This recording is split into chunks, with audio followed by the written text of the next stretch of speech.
Shake முறியோட உறவும் அவ்வளோ பலமாகிடுச்சு அல்லாவோட கிருபையில். அப்படியே வந்து கடைசியில் ஒரு மாடு ஒரு ஆடு அறுத்தான். என்றைக்கு நீர் நதியில் முழுகடிக்கப்பட்டானோ அன்றைக்கி ஆடம் கொடுக்கல மாடம் கொடுக்கல, எல்லாரும் பட்னி. அப்படியே அல்லாஹ் கடலில் மூழ்கடிச்சு அவனை மூத்தாயிட்டான்.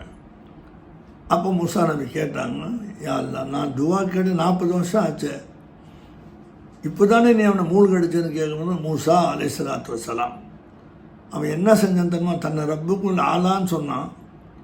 அதை ஜனங்கள்லாம் கேட்டாங்கன்னு சொல்றதுக்காக 400 மாடுகள் 200 ஆடுகள் கொஞ்சம் வெயிட் பண்ணுங்க, பாங்கு சொல்கிறாங்க, நான் பிறகு பேசுகிறேன் இன்ஷா அல்லாஹ்.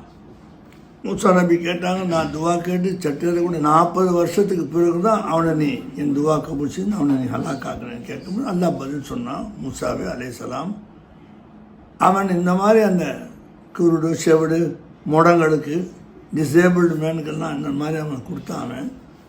அதனால் நான் அவனை விட்டு வச்சுருந்தேன். இப்போ கொடுக்காம எல்லாத்தையும் நிறுத்திட்டான்.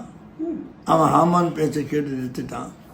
அதனால தான் இன்றைக்கி உங்கள் துவா கபூல் செஞ்சேன். இல்லைன்னா அவன் கொடுத்துட்டு இருந்தால் உங்கள் துவா இன்னும் பெண்டிங்கெல்லாம் வைப்பேங்கிறான் பாருங்க. அது அல்லாவுடைய குணம். அது ரப்பு இல்லையா அல்லாஹ்.